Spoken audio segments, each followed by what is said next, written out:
All right, good evening. Live from Douglas Hills, it's Tuesday night. On Tuesday nights, we have our study of the cross as a historic event, the history of the crucifixion, if you will. Let's begin this evening with a word of prayer, as we always do.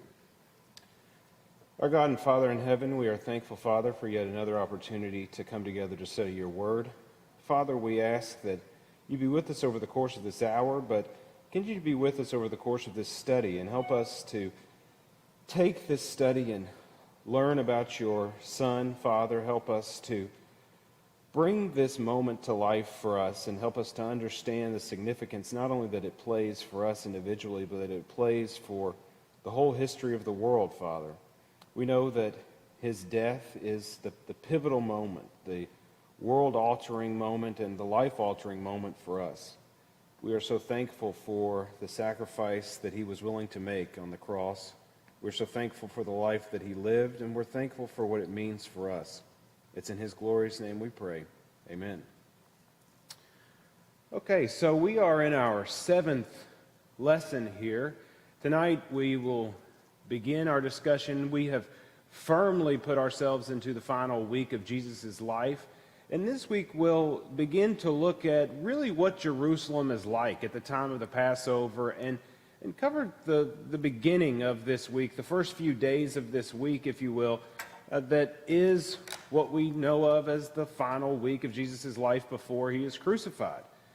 Over the last 6 weeks prior to this, we have spent time sort of creating the scene and putting all the puzzle pieces together that we know eventually build up to this point. We've looked at things like how the sort of economy and infrastructure of the temple influences daily life in Jerusalem and how central it is to Judaism as a whole.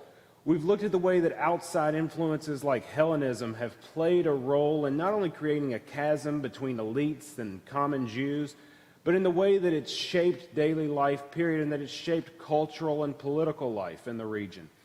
We've looked at some of the figures that helped really create the world that Jesus is born into and that he ministers in. We've looked at some of the individuals who made claims to be messiahs before him and shown why their claims fell short.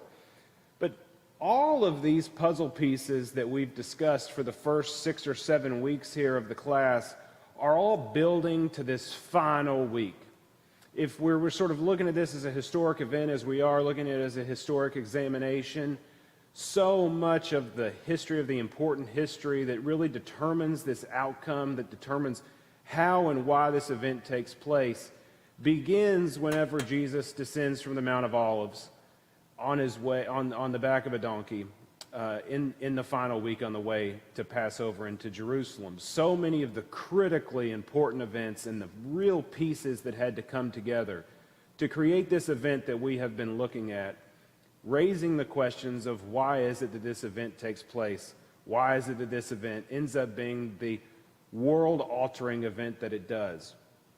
So, let's begin this evening in Exodus chapter 12, and we will start there in Exodus chapter 12. As usual, I'm going to read from the English Standard Version, and we're going to start there in verse 1 in Exodus chapter 12.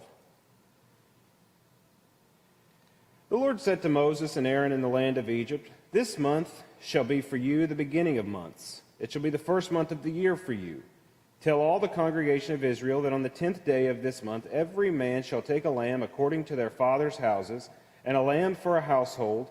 And if the household is too small for a lamb, then he and his nearest neighbor shall take according to the number of persons. According to what each can eat, you shall make your count for the lamb. Your lamb shall be without blemish, a male, a year old. You shall take from it the sheep or from the goats, or you shall keep it until the 14th day of the month, when the whole assembly of the congregation of Israel shall kill their lambs at twilight.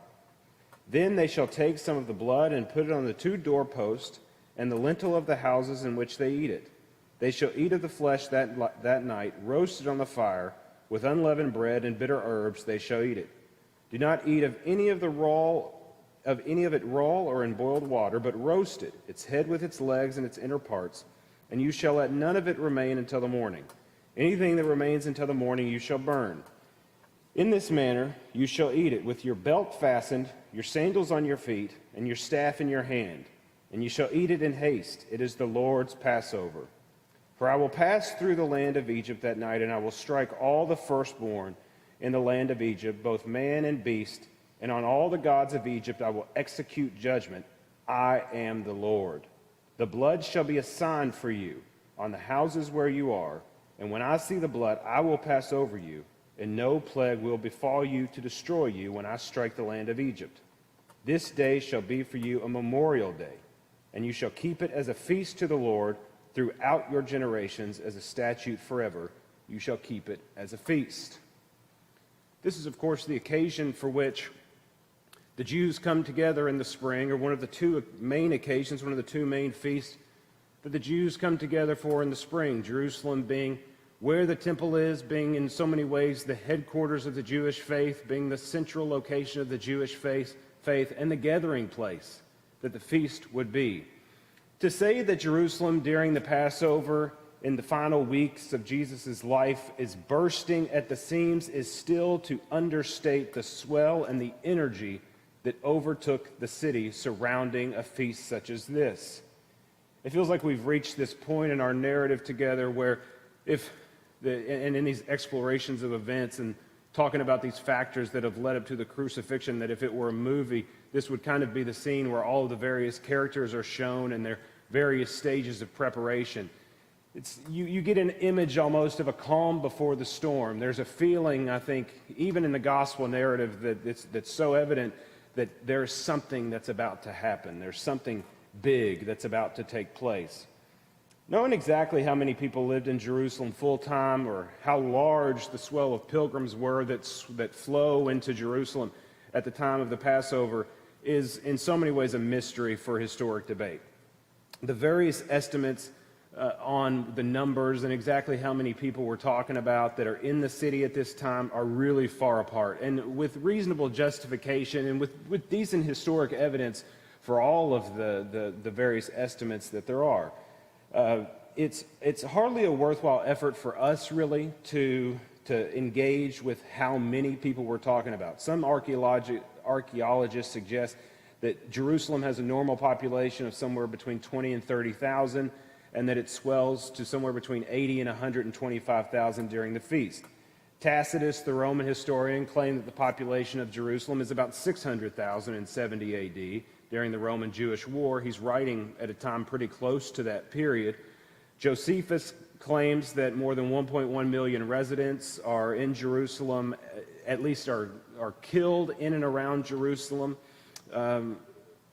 during that war, or died during the war, many of which came from Jerusalem. So their numbers are relatively close to one another as if when we talk about full-time residents. And one of the things that Josephus does that sort of gives us an indication of exactly how many people we're talking about in the city is that he talks about the number of lambs, over 250,000 according to his count, that are sacrificed in order to make the Passover meal. So that would equate to about 2+ million people being in the city at that time. As a class focused on the historic examination of the circumstances and event that surround the crucifixion, we can chalk up those specifics as inconclusive, but we can say for certain that the population of Jerusalem swells considerably in the week leading up to and the week during the Passover and in the time period around it. We can say conservatively that the population of the city probably grows somewhere between 3 and 6 times its normal size. Jews from all over the region, from all over the Roman Empire, who were benefited by the Roman road structure, come to the city, the home of the temple, to partake in the feast, to eat of the Passover sacrifice, to offer personal sacrifices in the days before the Passover meal, and to participate in purification rituals, together with friends and family, to purchase goods only available in the largest city. You can almost think, if you've ever been in a small college town on a football weekend, that sort of gives us or allows us to capture what Jerusalem may have been like when we think about bursting at the seams. Every room is filled, every available room is taken. There are people everywhere. One gets the idea, at least certainly inside the temple, of what Times Square looks like on New Year's Eve. I mean, we're talking about a city with a lot of people in it And in so many ways, the grandest event of them all for the year. This is one of these things, again, if you've ever lived in a college town that had a big college football program, you know the way that the town in so many ways is built around these big events and built around these big weekend events during football season.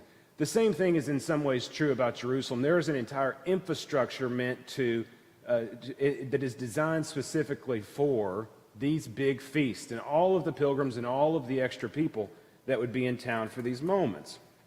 Judaism has 3 pilgrimage festivals, all of which would bring outsiders to Jerusalem, but none of them are bigger than the Passover. The Passover is the biggest of them all. And the process of the Passover really begins with purification. To be able to enter the temple, to be able to partake of the Passover lamb, you had to first be purified. Many people would arrive in Jerusalem a week early specifically to rectify their impurity under Levitical law. This is important for us to understand because we think about, as we think about these crowds that begin to immerse and that Jesus is going to interact with as this week begins, leading up to the Passover. So many of these people are arriving early for this purpose, and people will continue to arrive right up until the time of the feast itself, right up until the time of the sacrifice of the lambs themselves. There are still people who are going to be walking into and entering the city to participate in the Passover right up until the point that he's crucified. Now, there are any number of ways that one can be impure in Levitical law. In fact, one can say that impurity is an assumed status in Levitical law in so many ways. You can be impure by having a baby, which is referenced in Luke chapter 2 and in verse 22, when Jesus is presented in the temple. You can be impure by having sex with a partner. You can be impure by being in the same room as a corpse. A woman can be impure when she is on her monthly period. And of course, certain diseases make one impure. The most notable one of all, of course, being leprosy. This is why it's notable that when Jesus in Matthew chapter 8 tells the leper to go to the priest and show him, impurity is a major factor in the religion. What Jesus says in Matthew chapter 8, see that you don't tell anyone, but go show yourself to the priest and offer the gift Moses commanded. This is in so many ways a statement to the priest to show the priest that not only had Jesus supplanted the purification process, but he had gone beyond the purification process and healed the disease that was at the root itself. Purification and purity is something the Pharisees spend a great deal of time thinking about, a great deal of time debating amongst themselves, and it's a primary practice and a primary part of the operation of the priesthood. For the priesthood, it's hard to overstate how big the week of the Passover is. The priests carry both the responsibility of purification and the responsibility of sacrifice, 2 things that are so central to the Jewish practices that will take place during the week leading up to and during the Passover. Not only the eventual sacrifice of thousands upon thousands of lambs that will be offered up for the Passover feast, but the sacrifices that are made throughout the week are part of what the priest's daily job is. And so, of course, many people are not just coming merely for the sacrifices that will take place at the end of the week, but they are offering sacrifices all throughout the course of the week. This is a week where the temple is going to be bustling for the entire week, and there are going to be sacrifices continually over the course of the week. Likely 24 hours a day, there are sacrifices that are being made, and people who are coming to the temple for the purpose of sacrifices over the course of the week. This is a frenzied environment, and one that the priest and others would spend a great deal of time preparing for. It was mentally, physically, and spiritually exhausting. This is not an effort that we can think of as something that just happens. This is not sort of just come what may, come as you will sort of event. This is something that requires a great deal of planning. This week requires a great deal of planning and a great deal of coordination for it to work effectively. To have this many people in the city, to have this much continual activity, continual requirements, continual things that the priest and others are responsible for requires a great deal of coordination. Now, remember, we discussed this some last week, and we've discussed it before as well, that the majority of the population, probably more than 80% of the population of the region, lives in rural areas. And a remarkable percentage of that population, probably 90% or more, are poor. For many Jewish families, the Passover is going to be the most expensive single event that they would participate in all year. It would be the most expensive thing that they do all year. It was something that they saved money for. They put money aside. Pious Jews would set aside parts of their income specifically for their pilgrimage, specifically for the Passover, specifically for the sacrifice that they would make during the week leading up to the Passover, specifically for the lodging that they may use. These things were taken out of their normal income, and we're talking about individuals, if you recall last week, that are close to sustenance level living. And so this was a big ordeal for so many Jews who do not have a great deal of disposable income regardless, to set aside this so that they can participate in this process. Jews would come from all over the region, as would Jews in diaspora. So Jews from Alexandria, Jews from Damascus, all parts of the empire where Jews live would sort of coalesce in Jerusalem. There's a great story that Josephus tells about whenever the Romans are retaking the land after 66 AD, leading up to 70 AD, where they come to a town during Passover, and it is virtually a ghost town because so many of the residents have exited out and are in Jerusalem at the time. This is kind of what the entire land would be like in so many ways. And for those Jewish populations that were living in diaspora already in Alexandria or Damascus or other places, it would be the same story. So many of them would come together in the capital, in what is the capital of the religion anyway. Gentiles would likewise come. Some of them for the purpose of worship, some of them for the purpose of the spectacle, some of them perhaps to sell goods in the bustling city. You might remember that there's a story where a few Greeks approach Philip. This is in John's Gospel. A few Greeks approach Philip asking to meet Jesus. There are Gentiles who are in the city as well at this time. Gentiles who live in the city normally, but also Gentiles who come in from outside as well. The Roman troops who are normally stationed in Caesarea would be in Jerusalem, as would, of course, the prefect. The tetrarchs from the other regions, Herod Antipater from Galilee and Herod Philip, who ruled in the northeastern part of the land, would both be in town. Virtually every member of the Pharisee sect, approximately 6,000 individuals who called themselves Pharisees according to Josephus, who normally lived all over, a great percentage of which lived in Jerusalem, but who normally lived all over the region, would pretty much all be in town.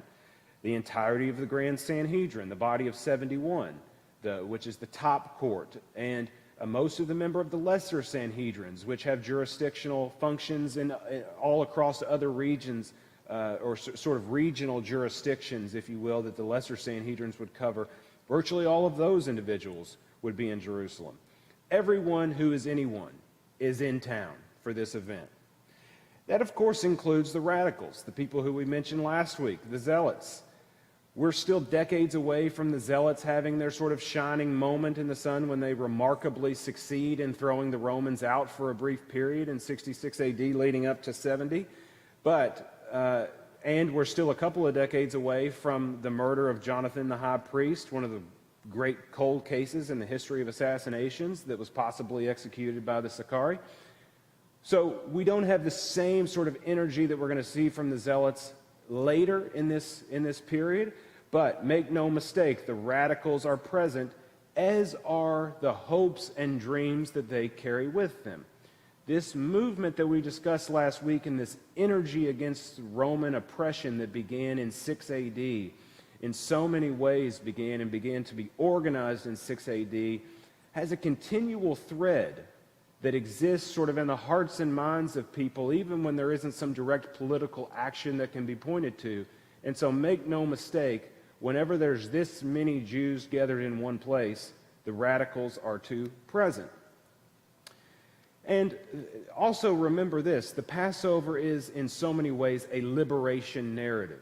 It can in so many ways be used for a political liberation narrative. It is, in fact, a story where the power of God delivers his people over a much more powerful foe. And so what better opportunity and time is there than the Passover to see the Roman overlords thrown off? The point that we have to understand for this week and these moments, these days leading up to the crucifixion, is that all of the pieces are in place. All of the various factors that we have spent the last 7 weeks discussing and looking at and thinking about the way in which they shaped the world around Jesus, the way in which they shaped the culture during his lifetime and even before his birth, all of the various sects that sought to dominate sort of Jewish thought and competing against one another for dominance in Jewish thought, all of the pieces are in place here in Jerusalem at this time. So that paints the scene. Let's look at the text. We ended the class last week by reading the triumphant entry. Jesus and his followers have arrived in Jerusalem, him riding on the back of a donkey coming down the Mount of Olives. For really the first time in his life, he has boldly and willingly embraced the position as the Messiah in public. He has allowed the adoration of the crowd to go on. He's not avoided them by quietly coming into the city or by avoiding the feast altogether.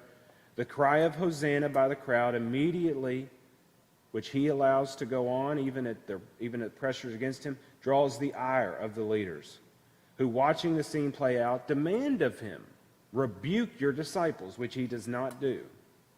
The single most important character at this point in the narrative, and for our understanding and examination of all of these factors that lead up to the crucifixion, the narrative, if you will, of the final days and the way in which they play the direct role of contributing to his crucifixion, is not a single individual. The most important character is not a single individual. It is the crowd. And we're going to talk about the crowd at many points throughout this. But keep this in mind. The crowd is the single most important individual at this juncture. The interest in killing Jesus had begun well before his messianic spectacle entering the city. According to John's Gospel, the only place that the event is recorded, Lazarus being risen from the dead, had increased Jesus' profile to unmatched heights. The people who were present for the raising of Lazarus believed in him. Giant crowds came to see him afterwards in Bethany, and according to John, he even stopped walking openly among the Jews because the fervor and the energy around him had grown to such extent. John's Gospel shows over and over that after this event, Jesus is more well known in Judea than ever before. So he is entering the city at this moment with a higher profile, more energy, and more interest around him than ever before. We see this play out in John's Gospel so many times. I already made reference to the Greeks who wished to see him. There are multiple occasions in these final days where it's clear that word about what he had done with Lazarus has spread and has created almost kind of a new situation for the apostles and for Jesus.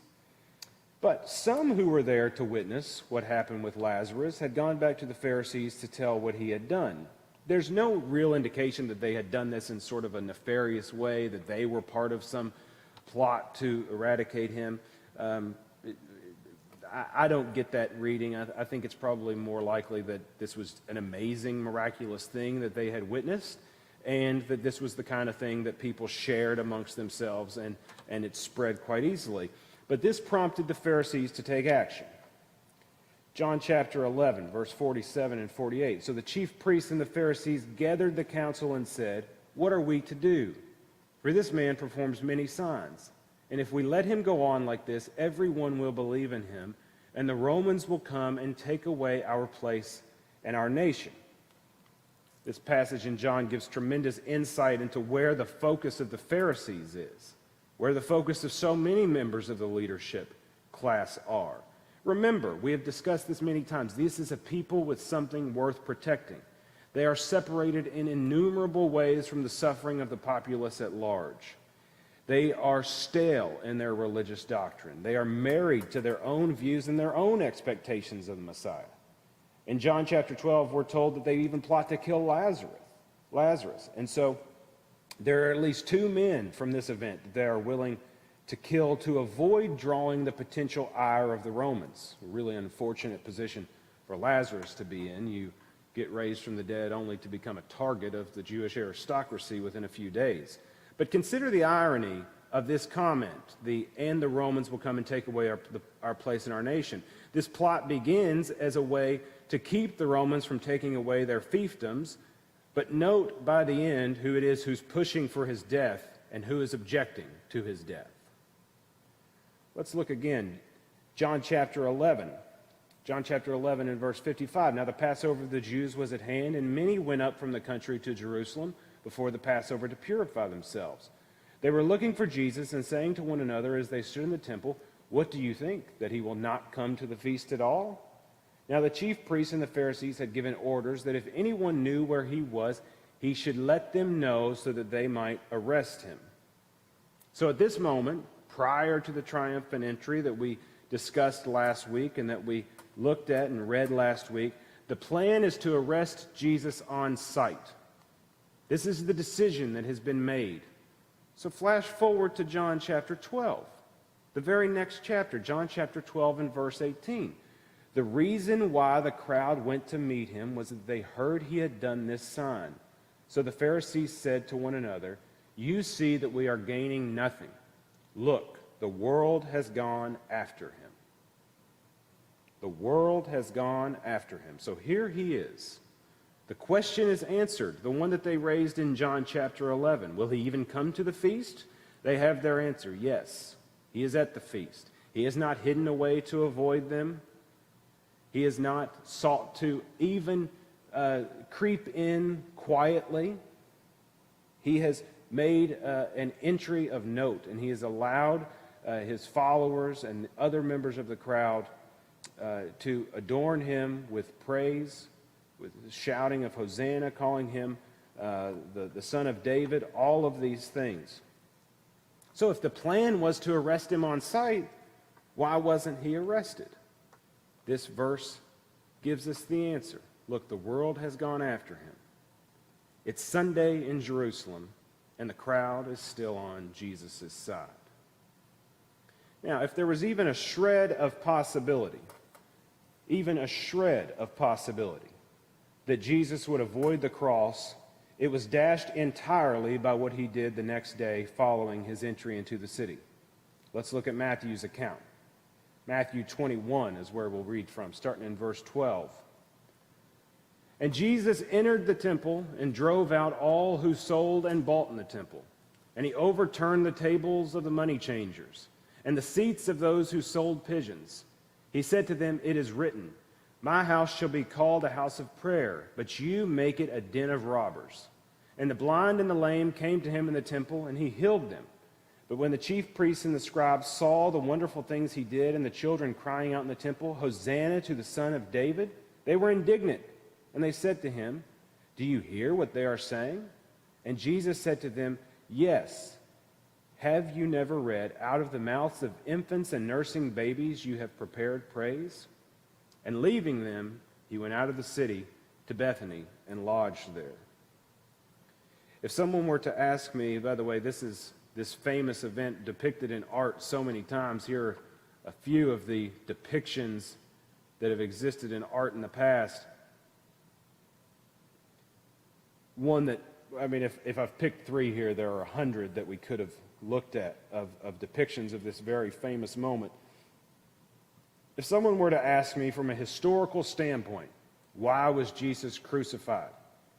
If we're thinking from the perspective of the Jewish leaders, if we're thinking from the perspective of people who did not accept his position as the Son of God and did not accept his position as the Messiah, people who are, if we're thinking about the intentions of the Jewish leaders, of the high priests, of the Pharisees, of others, why was Jesus crucified? My answer without hesitation is because of the cleansing of the temple.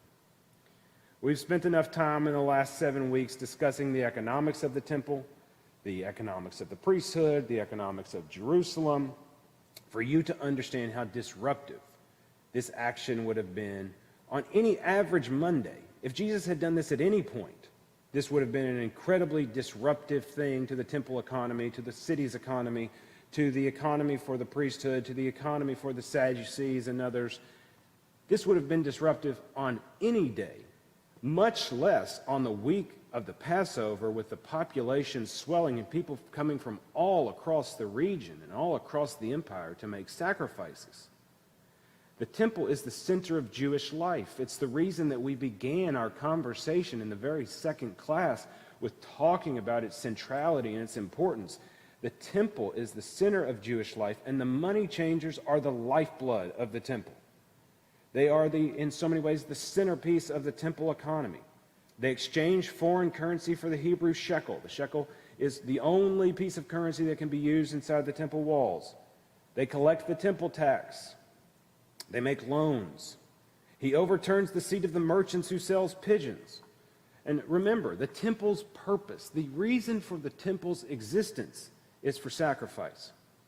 Mark 11:16 tells us that not only did he do those two things, but he wouldn't allow anyone else in. He wouldn't allow anyone to carry anything else into the temple. This is a direct blow into the heart of the aristocratic economy. This is a stalling of all of this economic activity which makes up the temple and which is so central, especially for the aristocracy. This is an occasion that will not go unpunished. It would not go unpunished regardless. It would not go unnoticed regardless of when it took place. But especially consider the timing of it. Now, we need to understand just how big of a spectacle this would have been. This is on your screen now is the illustration that we've seen before of Herod's temple that show you all of the different courtyards in the various places. The court of the Gentiles is a very large area. You can see that it's on two different ends there. What is the left side of the screen is the larger of the two sides. This is a big, booming marketplace that would exist. And we talked about in the second week, walking underneath the temple and up those stairs and into this highly elevated courtyard that exists there.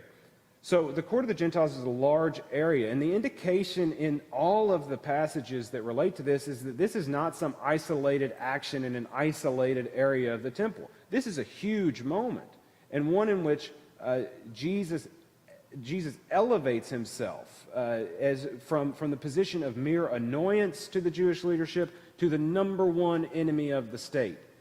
Whenever we talk about, as we illustrated in Mark chapter 11, this idea that he wouldn't let anyone in or wouldn't let any sort of commerce in and out, we're talking about shutting down in some ways this entire space, which is right at the center of the temple, right at the center of the city. This action so crucial, so critical to his eventual crucifixion, leaves us then with two questions. The first is, why didn't he get killed in this moment? Why didn't they just take him right in this moment, arrest him right then and there, march him off to the prefect as an insurrectionist who threatened the Roman government? Mark 11, chapter 18 answers that. Chief priests and the scribes heard it and were seeking a way to destroy him, for they feared him because all the crowd was astonished at his teaching. All the crowd astonished at his teaching, Mark chapter 11 says. It's Monday in Jerusalem, and the crowd is still on his side. The second question is simple. Why? Why did he do this? Why was this action part of the agenda? He clearly knows that this is the final week of his life. There have been so many things around the death of Lazarus and so many things prior to this where he tells his disciples about the sacrifice that's about to befall him. So why is it that he did this? This is worthy of our brief speculation for a few reasons, and mainly because I think it gets sort of reshaped in critical history. And we haven't spent a good deal of time or energy, rightfully so, wrestling with any aspects of critical history. That's not our purpose here, as I said from the outset. But I think that this is a question that is worthy of a little bit of exploration for us. There's one view in critical history that offers that Jesus viewed himself as a revolutionary leader who was coming to overthrow Rome. This view is offered with virtually no supporting evidence and boatloads of evidence to the contrary. The cleansing of the temple, which is sometimes used as justification for this view, I would argue is contradictory to this view, in fact. If this were a mere revolutionary, if Jesus is a mere revolutionary, he must be one of the absolute dumbest revolutionaries in history.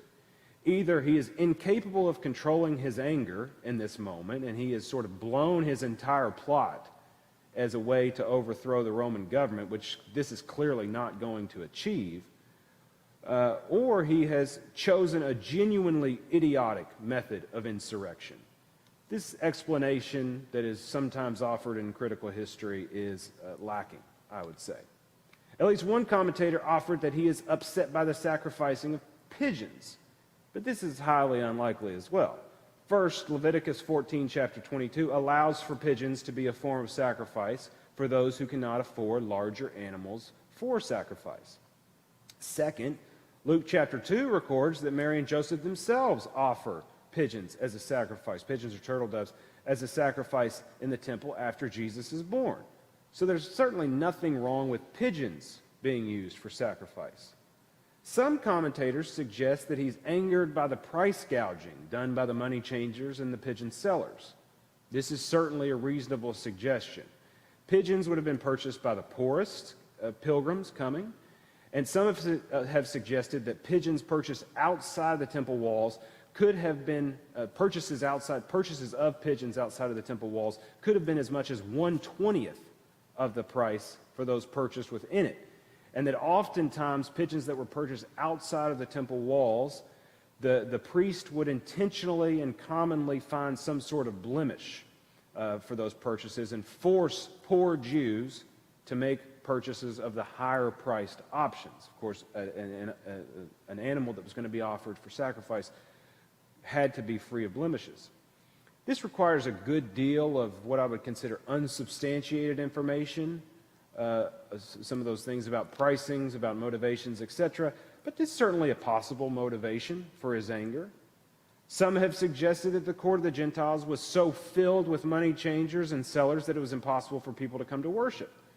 And as we talked about in the second week, the Gentiles couldn't enter any further into the complex beyond the court of Gentiles. That court of Israel, or the court of women, the women's court there, is the furthest that Jews can go in, but only Jews can go into those areas. If you're a Gentile who's come for the purpose of worship, like those Greeks that we discussed earlier, the court of the Gentiles is the deepest within the temple that you can go. And so the suggestion that perhaps the court is so filled with money changers and sellers that it's impossible for people to participate in worship, that certainly is likewise a viable explanation.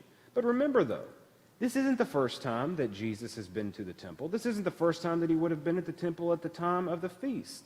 He's witnessed these sorts of injustices and blatant commercialization before, and though it's possible that he's had conflicts with these groups before, certainly possible and likely that he's had some conflict with these groups before, it would seem that the strongest explanations for his actions on this specific day is that this is a calculated event. Now, you're welcome to view it differently, and any suggestion, us trying to figure out sort of the motivations for these things, is open to many different interpretations, so you're welcome to view it differently. But the only thing that sort of makes sense, I would argue, is that this is a calculated event. This is the beginning of the week. This is the perfect time, the perfect opportunity to seal his fate and to position himself for the certainty of execution. Like I said, this is a moment that he goes from a mere annoyance to the number one enemy of the state. Regardless of what explanation you prefer, the outcome is certainly the same. All doubt has been removed. Jesus of Nazareth will be executed. The only variable is time. After the cleansing of the temple, Jesus returns to Bethany, just as he did after the triumphant entry, where he's staying outside of the city. But the most wanted man in Jerusalem does not spend the rest of the week in hiding. The next day, he and his disciples return to the temple, passing the withered fig tree that he had cursed on the previous day en route to the temple that day. And Luke tells us that he's teaching in the temple Mark tells us that this questioning of his authority begins even before he gets into the temple, but he is preaching in the temple and participating in activities around the temple whenever 4 questions are raised and recorded for us, all of which are meant by the Pharisees, by Sadducees, by the scribes, and by other leaders to serve as a form of entrapment. The first, by what authority he does the things he does, he avoids by asking them a question about John the Baptist. Where does John get his authority, he asks them. He pushes back on this idea that they offer. And of course, they're sort of themselves in a bind about how to answer that question. The second question is the most famous and the most deliberate attempt to entrap him. Luke chapter 20, let's read from there in verse 19. The scribes and the chief priests sought to lay hands on him at that very hour, for they perceived that he had told this parable against them, but they feared the people. So they watched him and sent spies who pretended to be sincere, that they might catch him in something he said, so as to deliver him up to the authority and the jurisdiction of the governor. So they asked him, "Teacher, we know that you speak and teach rightly and show no partiality, but truly teach the way of God. Is it lawful for us to give tribute to Caesar or not?" But he perceived their craftiness and said to them, "Show me a denarius. Whose likeness and inscription does it have?" They said, "Caesar's." He said to them, "Then render to Caesar's the things that are Caesar's, and to God the things that are God's." And they were not able in the presence of the people to catch him in what he said, but marveling at his answer, they became silent. Why this question, which is noted there by Luke as a specific attempt to be able to find something to use to take to the governor, to take to the prefect? On one hand, the question's obvious. Here is his chance to show himself as a political leader, opposed to the oppressive Roman rule. And then for them to take that to the prefect as all the evidence that they need, here with multiple witnesses in the light of day, that he is a rebel. It's equally a chance to erode his support among the people. Should he cave to the Roman legitimacy, perhaps the crowds would abandon him in favor of their own messianic hopes for a political leader. But neither occurs. His answer does not provide them an aha moment to arrest him and drag him off to the prefect, and it doesn't turn the crowds. The question should also be noted for a specific context. The question is meant to reveal whether or not Jesus is a zealot. You might remember how the zealots began, which we discussed last week, and around the specific question that the zealots began, which was participation in this economic census, this economic taxation, and the belief that Jews should not participate in Roman taxation. This question and this attempt to entrap him is meant to show that he is just another zealot from Galilee and ensure that the prefect will agree to put him to death. So, is he a zealot? That's a question that critical historians look at often as well. His answer clearly does not satisfy the zealots. Christians would become targets for the zealots in the preceding decades exactly because of this response. So it doesn't turn the crowd. It doesn't give them something to take to the prefect. It doesn't provide for them the evidence that they are seeking that he is a zealot. The third question, the one that follows it, asked by the Sadducees, is honestly quite difficult to decipher its importance. They ask a question about a woman who, her husband dies, she marries the brother, he dies, and on down the line. You may remember this question. And whose wife would she be in heaven? It's difficult to decipher the importance of this. The Sadducees don't believe in the afterlife, so perhaps this could provide some indication of their intentions, but I must admit, it's unclear exactly how this is meant to make their case against him. It's unclear to me how it's meant to turn the crowd.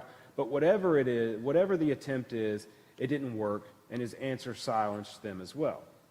The final question, the final attempt to entrap him is, of course, what becomes the greatest commandment, which he famously answers, or the question of what the greatest commandment answers is, which he famously answers.